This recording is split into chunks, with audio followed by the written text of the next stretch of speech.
New generation politicians pushed to the forefront in the Christie cabinet. A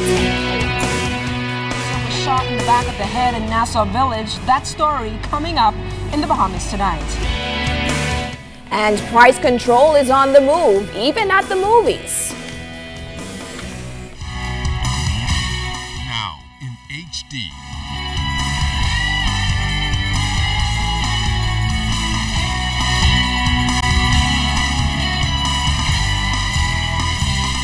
ZNS Network presents The Bahamas Tonight. This portion of the news brought to you by BTC Every Day. New generation politicians to play prominent roles as new ministerial appointments are announced. Good evening, everyone. I'm Charisma Robinson. The new ministerial appointments feature young politicians who are expected to bring a new type of leadership to governance. The nation's leader says it's a part of his vision to incorporate new blood to decision making. He talked to our Clint Watson while heading to China for major talks and negotiations this week. Here's his report. Prime Minister, the Right Honorable Perry Christie, has made some adjustments to his cabinet in light of the resignation of Financial Services Minister Ryan Pinder. He has selected Hope Strawn, who first served as Minister of State for Transport and Aviation. He's confident in his decision.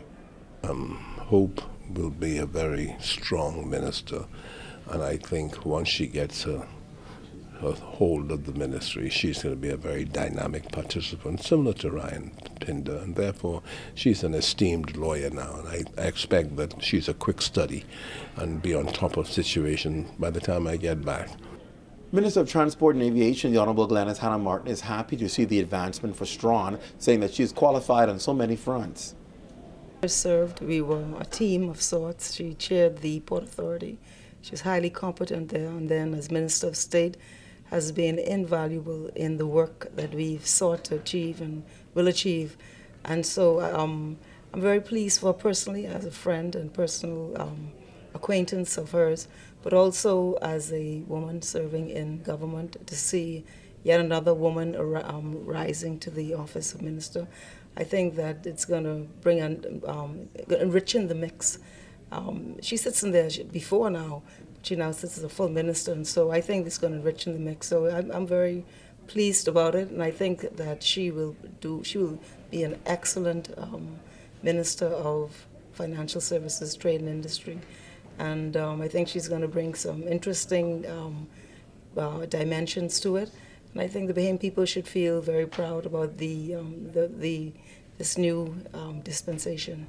Joining the cabinet will be a new minister, Arnold Forbes, who first served as chairman of the Bahamas Agriculture and Industrial Corporation. He will now become the state minister for Works and Urban Development under the deputy prime minister. You may remember a junior post was actually held for parliamentary secretary, held by Renwood Wells. However, he parted from that position following the issue with the letter of intent signing with Stellar Waste. The prime minister also had high praises for Arnold Forbes. Arnold Forbes is a businessman and a lawyer, so I expect, therefore, for Arnold Forbes to be a very productive member of the cabinet, bringing his own experience there. And then, you know, Arnold has a wonderful health story.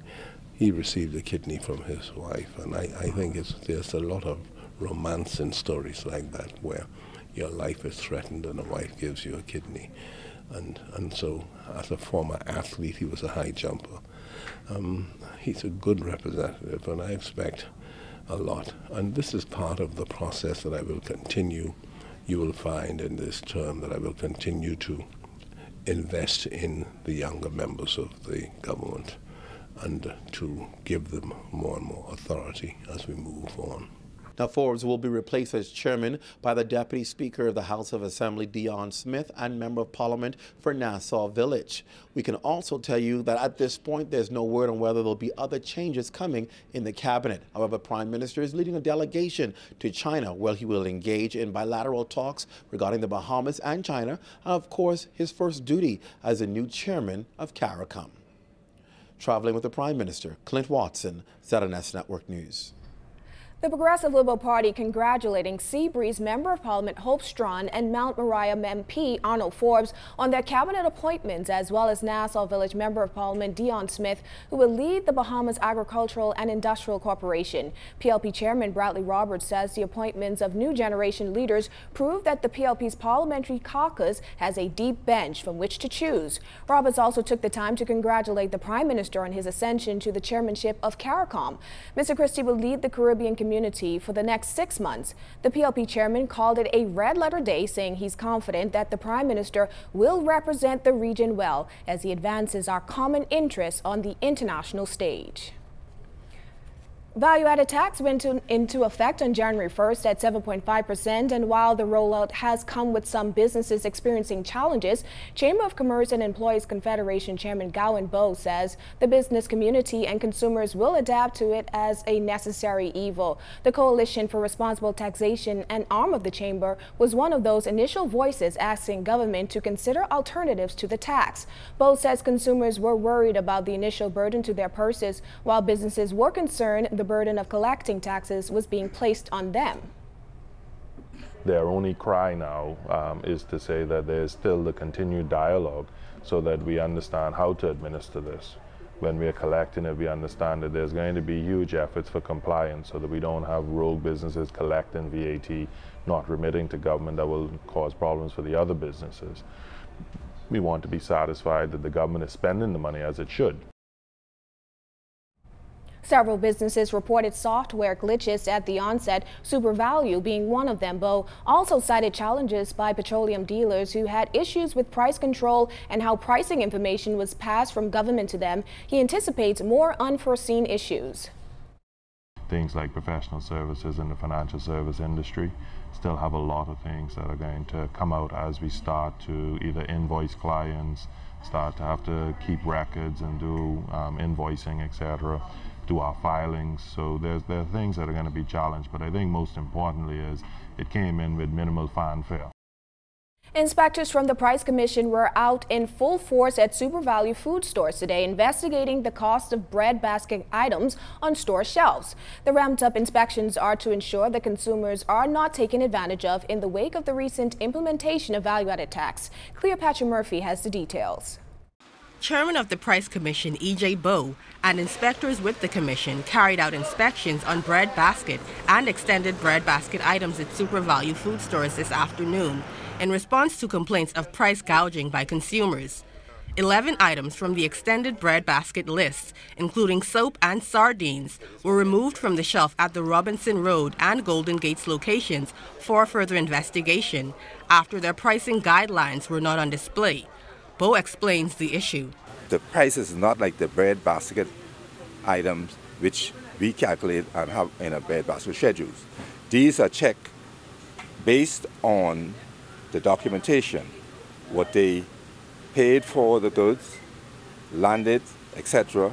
Plus they are allowed to go up 23%, what is called markup. Now when you don't do all of that, then that should match with the price which is on here. We don't know whether that is so or not. So that's why the inspectors have to take these down to head office. And what I am saying, that don't make no sense, not to us who have to do the work. Bowe says it is important to protect the rights of consumers, and it is a responsibility the Commission is committed to. Since value-added tax went into effect at 7.5% on January 1st, he says the body has received numerous customer complaints. We have to protect the consumers. There's no question about that. And we will not sit down idly by and allow the merchants to take advantage of the consumers. We cannot do it. And the foolishness must stop. Bowe says there are things consumers can do to avoid being fleeced by merchants. This includes being acquainted with price-controlled items. There should be a schedule of bread basket items posted in every store that is selling bread basket items, and those items are listed with the prices they're on. So they could help us by becoming better aware of what's happening in the environment. Bowe says if merchants are found in violation, there will be repercussions. The fine for every overpriced item is $5,000, and merchants will be taken to court, where magistrates will make a further ruling. Cleopatra Murphy, ZNS Network News. Well, Chairman of the Price Commission, E.J. Bowe, also investigated consumer complaints at Galleria Cinemas at the mall at Marathon today, where he observed the new cost is 86 cents above the value-added tax inclusive price. The price increase, he says, shows that consumers are clearly being taken advantage of. While movie tickets are not price controlled, Bowe says the commission is seeking to ensure that merchants do not hike prices above 7.5%. Current prices are $10 for adults, $9 for seniors, and $5 for children. Bowe says the VAT department will have to police the matter. So it's the consumer side we're looking at, and that's why we're out here to make sure, see that they're not taken advantage of. Because the figures is clear, you could read the writing, it's clear there. And to me, until I hear otherwise, just based on what I see here and what the consumer said, it is wicked. And as you yourself said, it's price gouging. And we can't stand for that. You know, the consumers, as I said before, things are already tough with the consumers. So my God, have a heart, don't take advantage of it. And we know all business, they make a living, but don't make a killing as well too of the poor people. No way, we can't allow that. Still to come, one of the country's most wanted men is behind bars.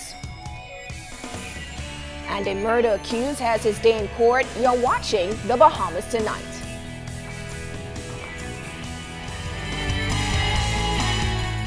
This portion of the news is brought to you by Lux Men's Warehouse.